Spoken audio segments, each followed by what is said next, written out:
shield, and those slats being installed into it.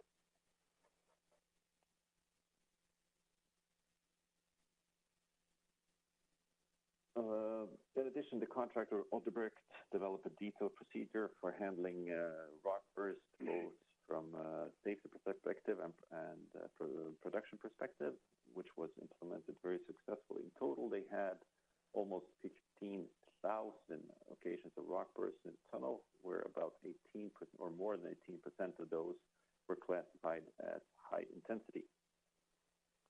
The implementation of the MCNALLY system and the safety measures and procedures implemented by the contractors was very successful and resulted in no serious accidents caused by rock bursts on the project.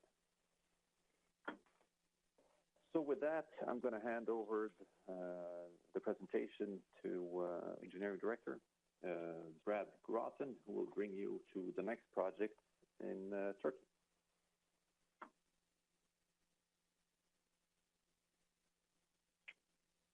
Fantastic. Thank you very much, Sindre. Next job we're going to look at is the GEREDE water transfer project.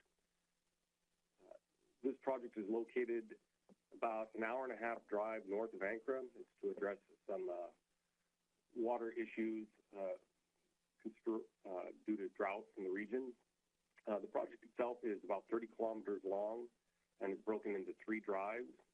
The first 3 equal drives, so about 10 kilometers each. The first of the drive starts at the northern end. The tunnel runs north and south. So that's going to be in your upper left-hand side of the geology that you see. And it's going to drive to the south, and that's going to be going down grade. The second drive starts at an intermediate shaft and is, again, going to drive to the south or down grade.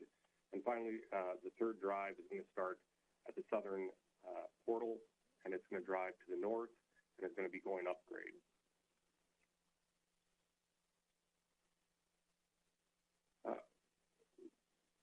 The initial supply of TBMs on this project were 3 double shield TBMs. They were all the same.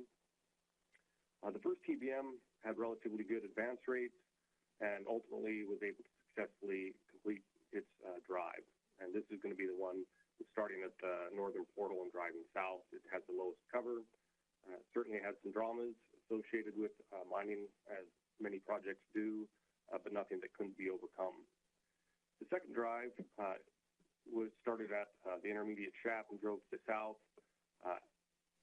They initially had some very good progress, but ultimately, as the cover got deeper, saw more and more issues, and ultimately became flooded, and was deemed to be a complete loss.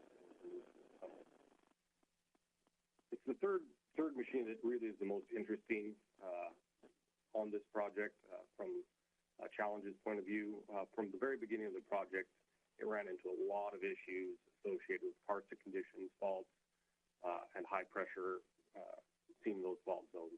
Even though a lot of grouting was done, including urethanes and chemical grouts, it was very difficult to control the water. The hydrology in that section proved to be very, very complicated.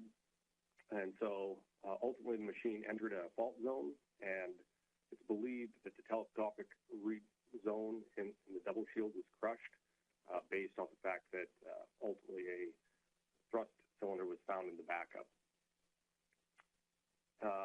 To kind of give you an idea of what these fault zones, what the material in the fault zones were and what the machine was encountering, we have a short video. While that queues up, I'll just orient you what we're looking at. The machine has been stuck, and this is a bypass tunnel, which is going through the segments, and the heading is to the left, which is where the TBM is located.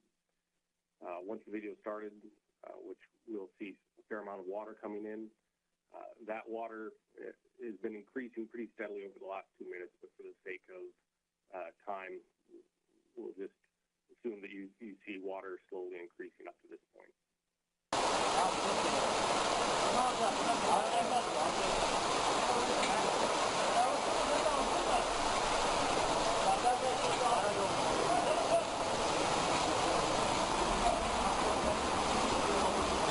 Gel yakına.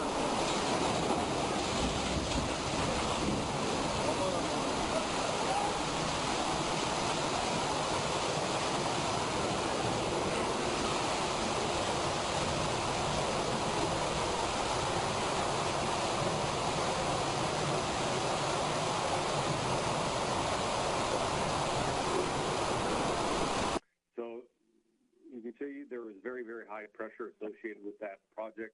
What you couldn't necessarily see was the fact that drilling was done behind the segments to relieve the pressure. So pretty severe conditions for a machine to address. It was at this point that Robbins became involved in the project. So there's a number of interesting aspects to the project. It's difficult to go through all of them, but a couple of the high points are the fact that the machine was launched on relative